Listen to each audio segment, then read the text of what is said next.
Ladies and gentlemen, it is time for the review, and boy, oh boy, do we have a review in front of us. We are reviewing the 1991 game. Let me just go over that again. 4 years before Settlers of Catan even came out, before Klaus Teuber even thought up Settlers of Catan, Tichu was a game. It is designed by Urs Hostetler. If you don't know the name Urs Hostetler, you are in a lot of company. Most people don't know. Most people don't know that name. He is famous for Tichu. He did a game called Anno Domini, which is interesting, but never really done in English, so we wouldn't know that. And he's done another one of my absolute favorite games, Kremlin. He was the designer of Kremlin. Why are you looking at me like that when you say that, Tom? I'm looking at you because you are you fled the Soviet Union during the days when Kremlin was happening. Yes, I actually remember most of the characters in that game. Jesus. There you go. Tichu, 1991. Urs Hostetler is the designer. The artists were Kerry Aitken, Rez Brandenberger, Francois Bruel, Philippe Guerin, and 3 other people. And it's put out by a number of people. Rio Grande Games puts out an edition of it. 999 Games, Abacus Spiel puts out versions of it. All of these people put out versions of it. And let's just start by saying what it is. It is a card game. This is a very different game than what we review usually on Game Brain. It's a combination of poker and bridge. It is a combination exactly. of poker and bridge, Dimitri. But before we get into the review, I have to introduce our special guest. I could not really talk about Tichu Without your partner. Without your Tichu partner. Without the best partner and the best Tichu player I have ever played the game with. Ladies and gentlemen, please welcome, first time on the podcast, my wife, Moira Donnelly. How are you, Moira? Doing well. Pleasure to be here. Good to have you. How many times, if you had to guess, how many times you and I played Tichu, what would you say our count is? I mean, probably hundreds of times for hours and hours. I did a little calculation trying to figure out how many times. I think we're over 500 plays. I think we're over 500 plays. And you're doing it just as a favor, right, Moira? You don't like this game at all, right? I think my love affair with cards started with euchre back in college. Yep. And then I stopped playing it for about 20 years, didn't play any cards, and then Tichu was introduced to me. And I absolutely fell in love. The only other person that I know loves it as much is Dimitri, I think. Yep. Well, actually, we should say that Tom and Shannon, who are our nemeses, they listen to the podcast, so we should give a little shout out. Shout out Tom, shout out Shannon. They come to the Strategicons, so Dimitri, we've played games with them before, but they are absolute Tichu fiends. Yes, we actually destroy our decks, just sweating over our plays and contemplating what our next move is going to be. And every time you destroy a deck, you have to spend like hundreds of dollars to replace it, right? How much does a box of Tichu cost? Which I would is imagine 2 decks. Because it's 999 games, it costs just a cent under $10. I think it's around there. Yeah. Somewhere in the $10 to $15 range, and you get 2 brand new decks of Tichu cards. And the Donnellys, we go through about 3 boxes a year because you start playing with the cards, and they're all so smooth, and then before you know it, you are flop sweating all over the cards, and they become sticky and just awful. And your kids mark them, don't they? So they know exactly what your hand is. So let's get it. Let me give you a quick recap of what Tichu is. Tichu is a partner's game. It is a 2 versus 2 game. Your partner and yourself sit across the table from each other, and the other partner sits on your left and right across the table from each other. You are dealt a deck of cards.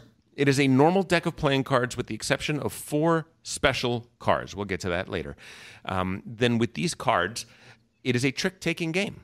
A player, whoever is the start player, is going to play a card or cards, and other people can follow by playing higher. It can choose to elect to play higher than that previous player did. The Until- lead hand are poker hands. Some modified, but you can always play a poker hand, and that's important. That's where the poker comes in. Almost entirely, exactly right. And whoever eventually, 3 people are going to pass, meaning the person who played the highest in that grouping was not topped by anybody, then they win all of those tricks, and then they get the right to lead the next trick. So you could lead a single, play a 2. If I play a 2, Dimitri is welcome to play a 3, all the way up to an ace, or even one of the special cards if he so chose. And by doing that, he keeps the round going until somebody wins that thing. But you could also lead a pair.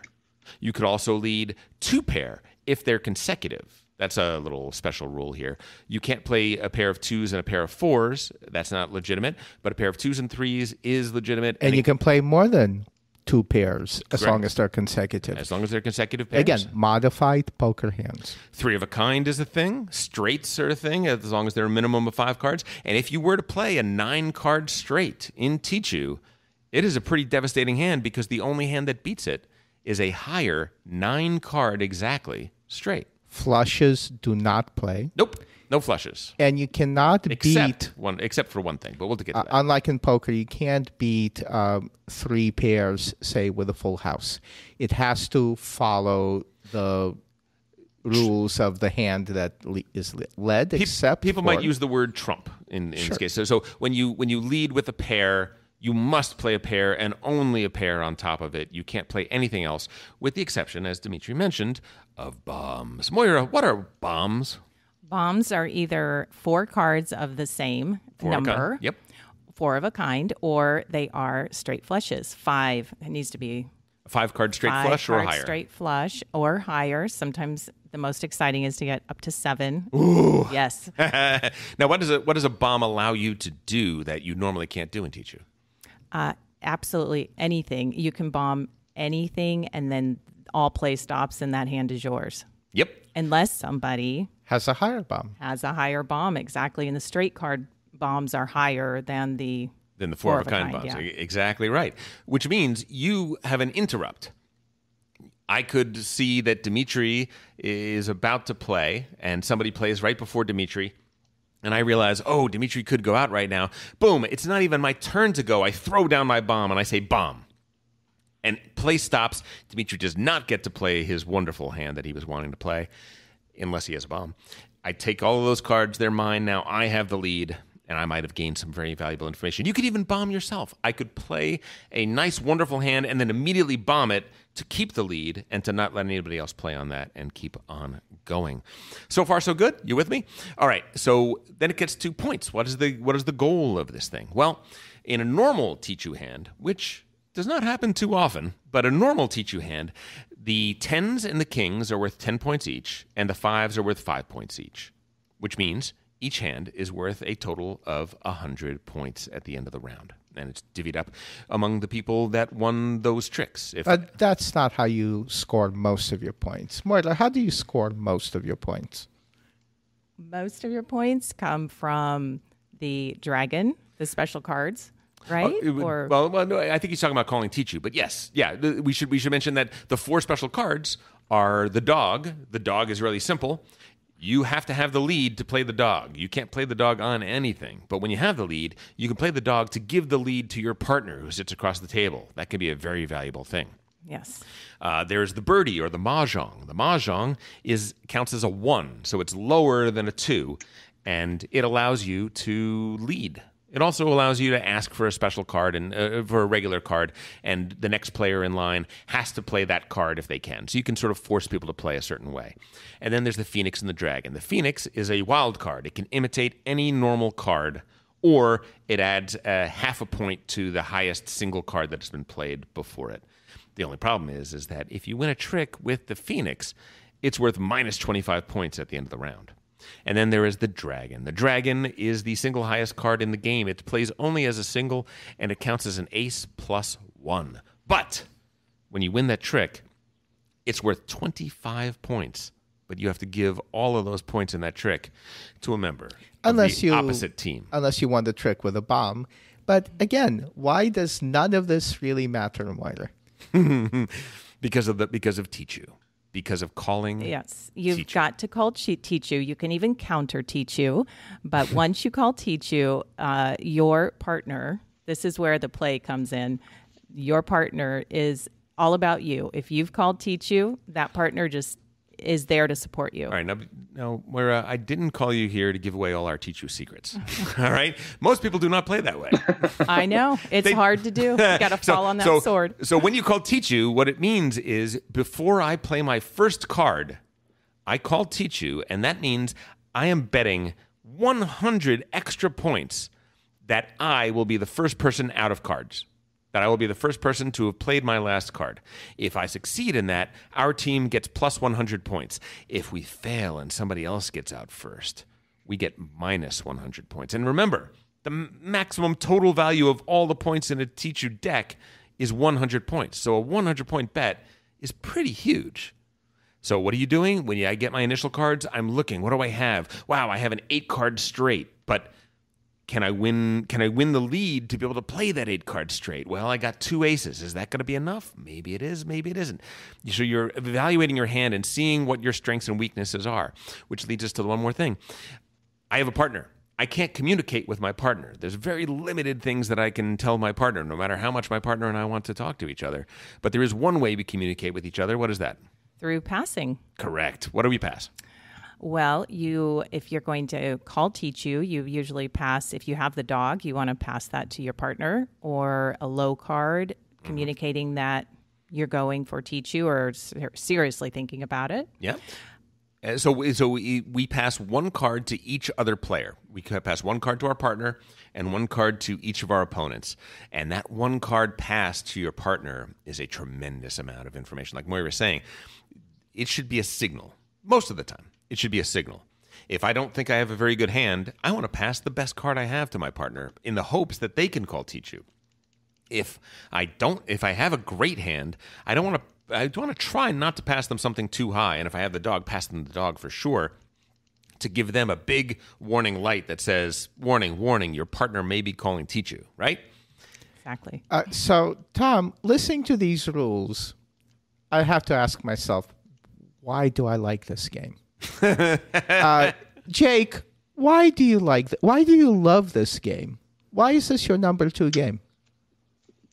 I love this game. I feel like for whatever reason, the mechanics and gameplay is super intuitive to me, and the groupings and the mechanics of it just speaks to me. I'm looking at my hand of cards and I see the avenue towards going out, and very few games speak that way to me.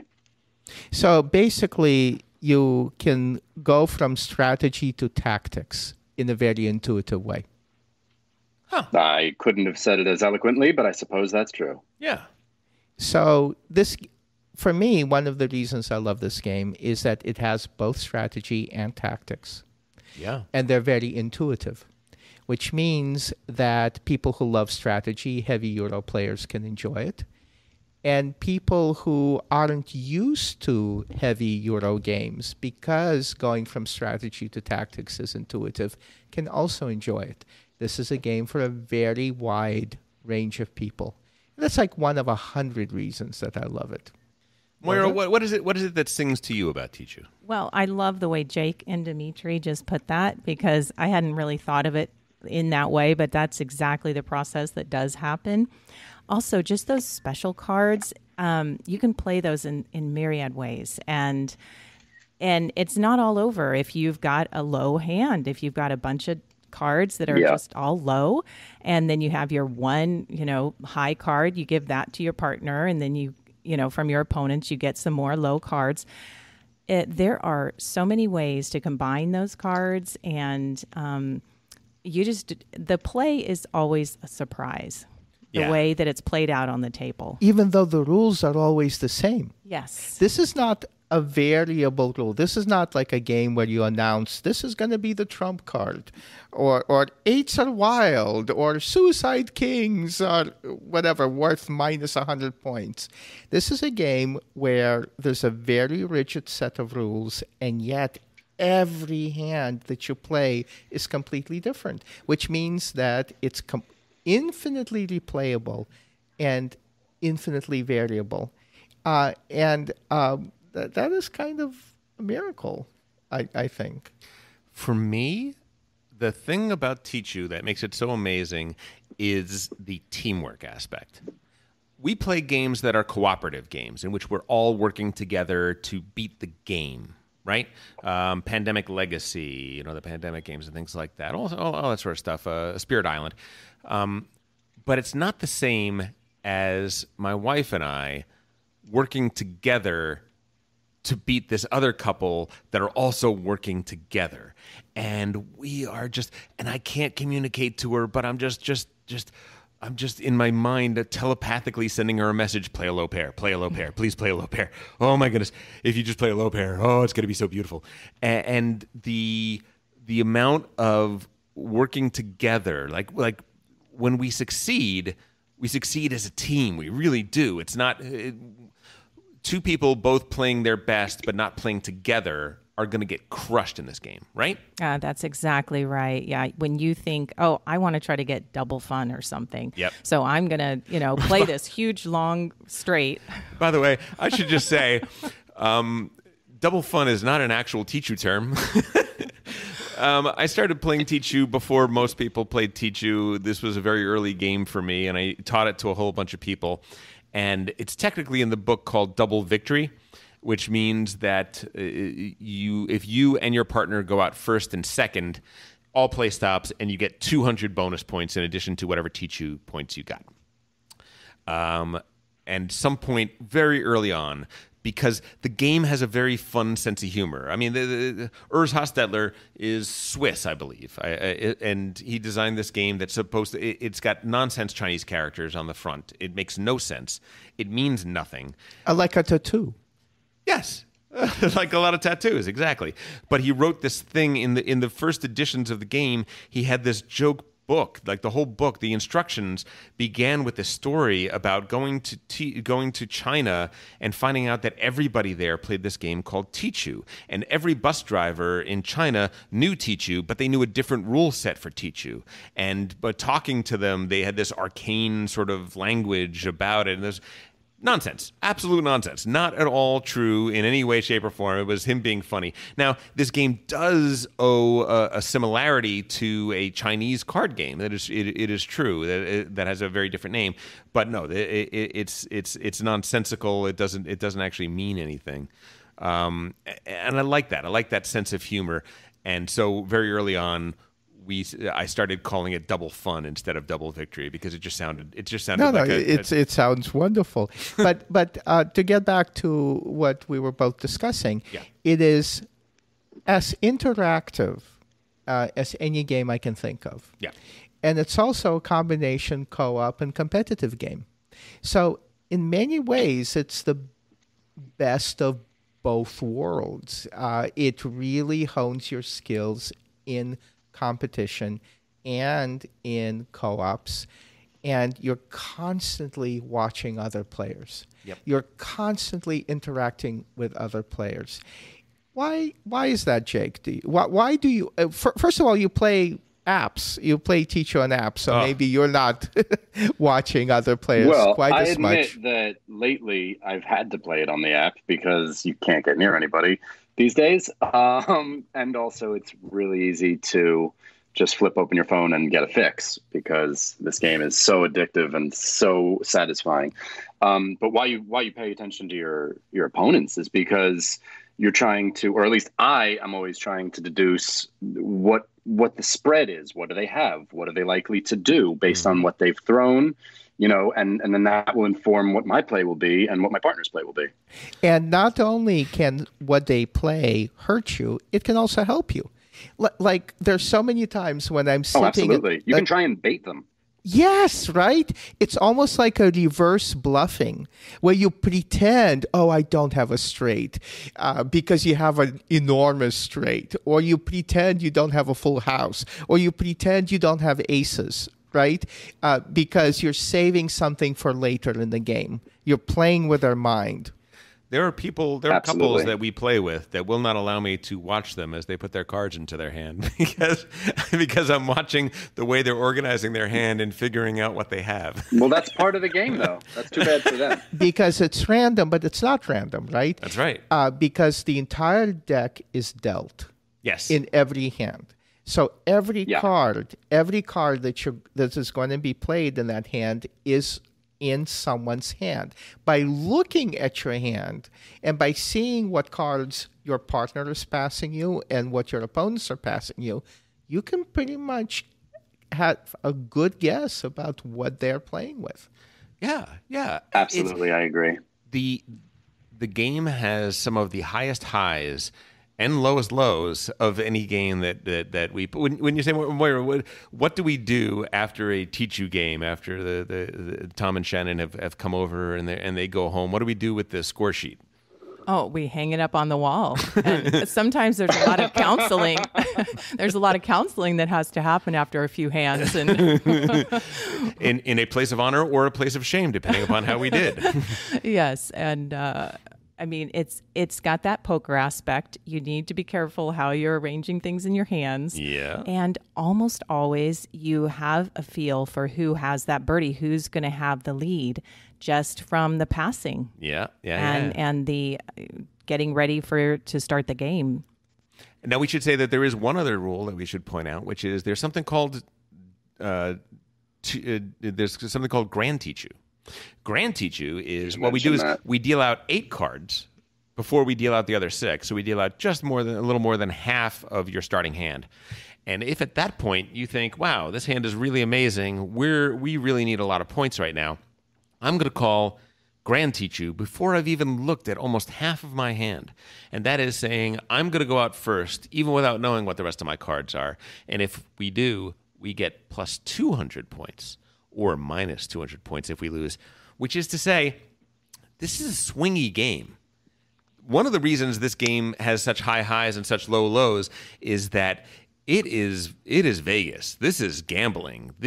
You can have a bad run of cards, But without money. No, yeah, but but you don't. Poker. Those who play poker know that playing poker without money is completely meaningless. You start taking risks. You start making bets you never would in real life, and poker loses meaning. Tichu has all the excitement and all the meaning of poker. It kind of sucks you in, and it makes you really care and makes you play your best without any money being at stake, which is kind of miraculous. That's true. Yeah, well, because that's true. And I'd like to just chime in on the Grand Tichu thing. After a while of playing on the app, I decided to. I sort of fell into a rut. And I decided to just always call Grand Tichu, regardless of whatever I was dealt, every single hand. And by the way, that's called playing like Tom Donnelly. Pretty well. that strategy, I win more than I lose doing that. And Tichu, I don't know if it's because the system is imperfect and like it's not fully random because it's a computer. But you can clean up and just if you always call Grand Tichu. And, I got to say, it's my wife's favorite game also, which I wish someday we could always, play together as a teams. But a running joke in my house, whenever she's playing it, is I ask her if she called Grand Tichu, because you should just always do that. Tichu, like poker, rewards aggression. It does, yeah. Now, yes, absolutely. So, Jake, let me just say this: you and Carrie will have an open invite to join Moira and I for Tichu once the current madness is over, and once we are back to a place where we can hang out without getting sick with each other. That is lovely. Very much. I like that very much. That would be great. If we're talking about the app, we should just talk about the app really quick. Guys, why do I call when DMITRY makes a particularly poor play at Tichu? Why do I call him Becky? Because Becky is your pre-programmed partner in the game. You can change the names if you have that level of interest, but yes, Becky is your partner, and she's not awesome. She's really quite contentious, actually. She openly harms you more often than she ever helps you. She'll go against you. If you call Tichu, she doesn't help you at all. There's no consideration as a partner whatsoever. And as a Becky, I want to say something. I am not a great Tichu player. I am fairly competent. I used to be horrific at it. and you still loved it. I still loved it. This is a game that I loved from the very outset. This is a game that I loved when I kept losing. And that will, at some point in this episode, lead us into our topic, which is games that are fun to play, even if when you're doing badly. Yeah.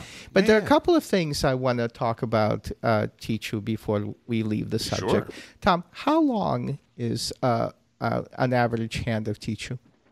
Oh, a hand of Tichu? Whoa, wait, 5 minutes? Okay, right.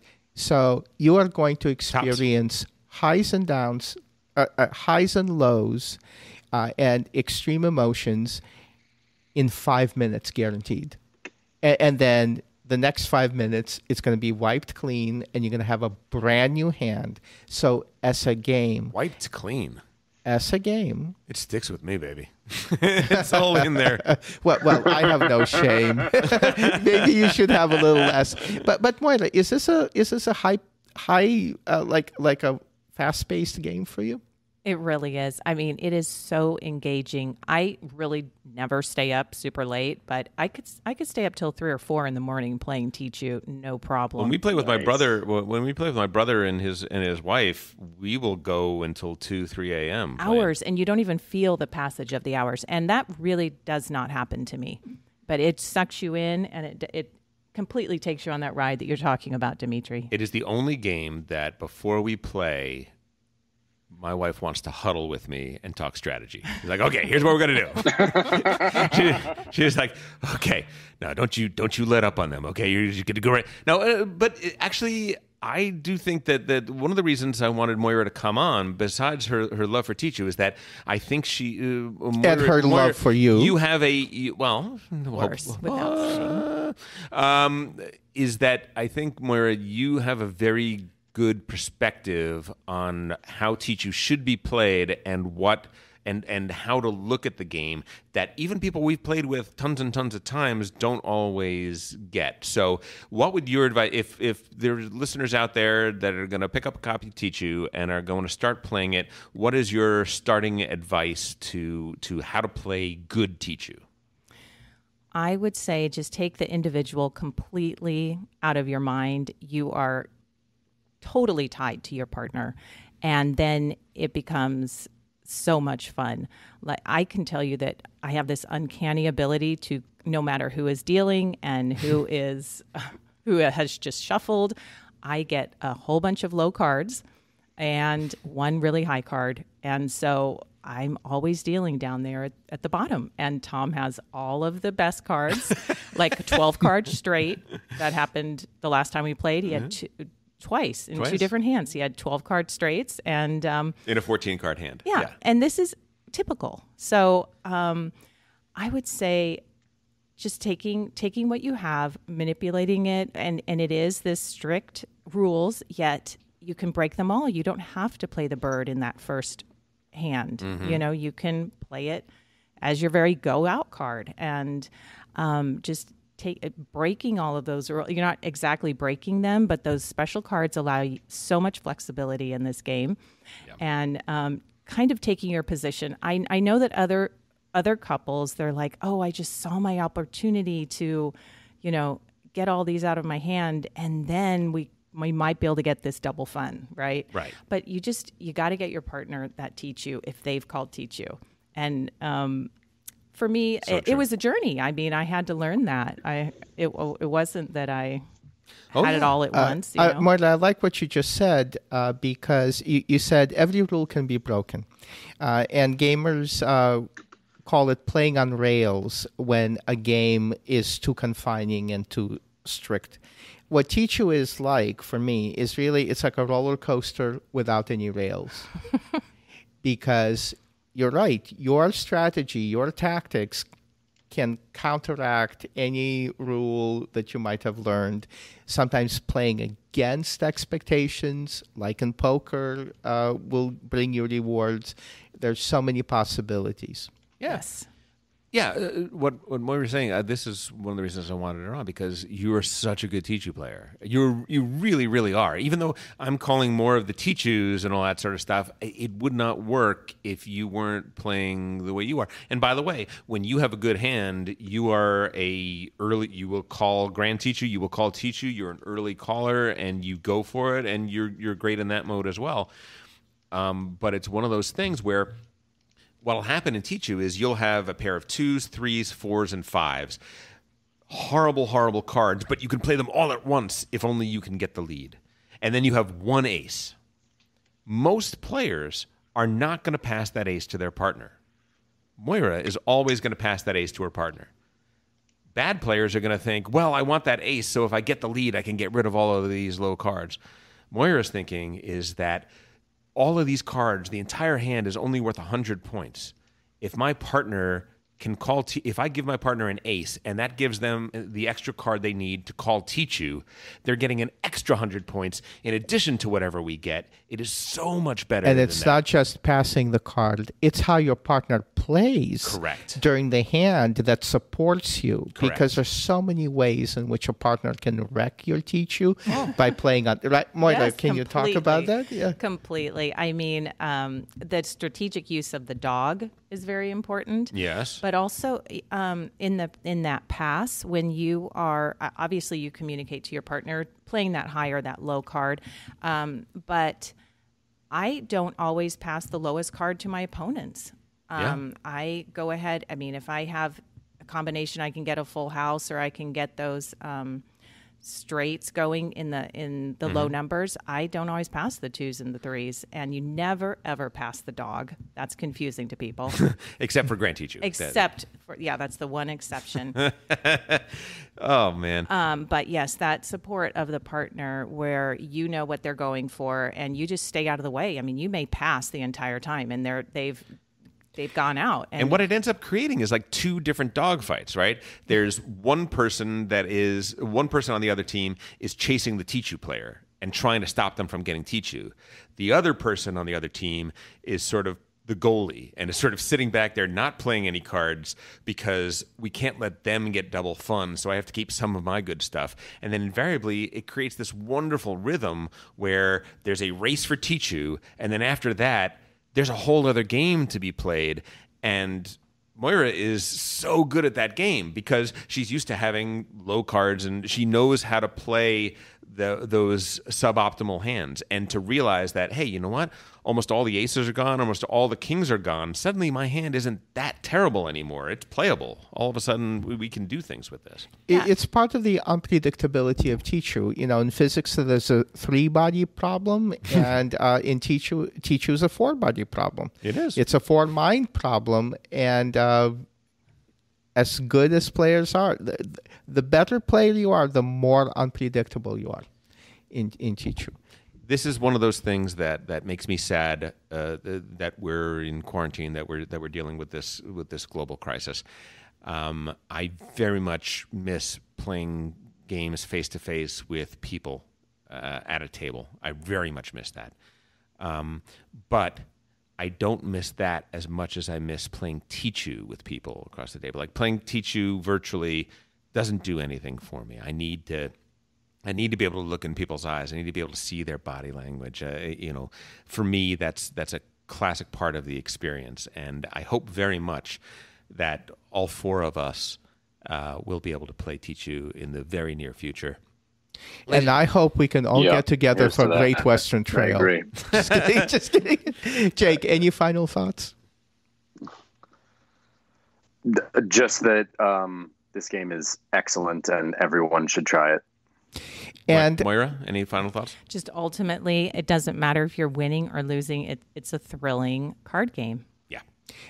For me, obviously, if anybody's listening from the Church of Scientology, always call Grand Tichu. Just always do that. Yeah, if anybody's listening from Church of Scientology, please have a Tichu tournament, and you'll convert all of us. But much better than the personality test. It's going to pack them in. Basically, if you don't know what we're talking about, or we may sound like people talking about Cats, the musical in the early 80s in New York, or people talking about some kind of cult. the price of admission here is very, very low. It's not just in terms of how cheap the game is, but it's completely portable. Just a deck of cards. You can play it anywhere. And also, something we touched on, the teaching time. The effort to learn the game is really minimal. If you're a poker player, if you have any knowledge of what a trick-taking game is, you can learn all the rules in 5 minutes. And of course, it's a little bit harder than that. It's actually not the easiest teach in the world, but it's not hard. I agree with that. It's not a hard teach. And the thing is, how hard it is doesn't depend on people's experience with board games. In other words, an experienced board game player and someone who hasn't played board games before can both learn the game. If they played poker, bridge, euchre, if they played spades, any of these games, they have a foothold into what Tichu is. I would say that this is one of the lowest prices of admission in all these respects, in table space, in teaching time, in portability, in cost. Alfred, Paul, myself, and friend of the pod, Matt, played Tichu at the base of the Osaka Castle in Japan. I'll post a picture of that. Uh-huh. I have a picture of that. I'll post it on our Facebook. And you all week. sent it to me. and you all went, suck it. You're not here. Look, we're playing Tichu without you in Japan. Right. And we just had 3 Michelin star sushi. So here's what we do. For those of you that think we're all one big happy family, you should know that DMITRY is at almost every single game night there ever is. Whenever he is not at one of our game nights, we make it a point to play one hand of Tichu and to take a picture of us doing that and to send it to him. Because when he's here, we never play Tichu. Because that's part of the meta game. It's not just the game you're playing, it's the game you're playing. With my mind. Moira, thank you so much for coming on the podcast, and thank you for being such an amazing Tichu partner and a partner in general for all of these years. I really appreciate it. We do have a question for you as a kindergarten teacher. Oh, yes. Who is starting to teach full-time for the first time this year. Yeah, Jake's son, Logan, is about to enter kindergarten, and he was very dispirited when he heard about how much screen time was going to be had. Jake, would you just relay to Moira what you were telling us for a second, and maybe she has something. Oh, that sure. She has to say. We sat down and did the Zoom call with his principal, and he laid out the basic schedule of what it's going to be. And obviously, it's distance learning, so I have to take it with a grain of salt. But just the idea of so much screen time, and at least in what we've been presented, half of it is pre-recorded and not even interactive. It gave me pause, because we really limit the screen time for our kid, and it's got me concerned. Yes, and as well it should. There are so many parents that share your concern, and this age group, their brain development is just exploding, and their social, emotional awareness is completely turned on, and they need to be with each other physically in a room. So I'm definitely hoping this is going to pass very quickly. But one very important thing that happens in kindergarten is that you have these things called some people call them workstations or centers, where children work in pairs or in groups of 3s and 4s, and they actually are hands-on with some sort of manipulative. So that sort of experience, I'm very much planning to try and see if I can provide, even though part of it's going to be virtual. I'm going to see if I can't meet the parents once a week and pass these sorts of things out. Are those the things that I've been cutting and bagging up? And yes, my poor husband has been over like a little Santa elf. I've been doing almost nothing. Well, my wife has been working for, no exaggeration, 1 month every single day, 12 hours a day, putting together these packets, 20 packets for each month that are going to be able to go out to these parents, and that they're going to be able to move to the next parent, so that the kids have something tangible and non-virtual to use. That's amazing. That's so good. That's the hope. So I would say just novel experiences turn on these aged kids, their brains. They just need to be exposed to a lot of different things. And just take them outside and give them things to touch and smell and feel and get those five senses going. And just speaking to them and reading to them a lot will help get through this period a little bit more. Thanks, Moira. Feel better, Jake? A little bit? Yep, very much. Yeah. Listen, you are a concerned, involved parent that is in your son's life every single day. Yep. He is showered with advantages that a lot of kids don't have. And you are going to be able, whatever the situation is going to be, you are going to be the person that can supplement it and fill in the blanks for what is not being provided by the school. Yes. Yes, well, Thank you, Tom. I appreciate that. yeah, and I wish your son a good kindergarten year, however that turns out to be. Moira, thank you so Thanks much. so much. All right, Thanks guys. for coming. Yes, It was thank great. you. It was great having you. And Thank you very much, Moira. Hey, if you enjoyed that video, you very well might enjoy the other videos you now see being suggested to you on screen. Also, we'd greatly appreciate it if you could like, share, or subscribe to our Game Brain channel. Thanks so much.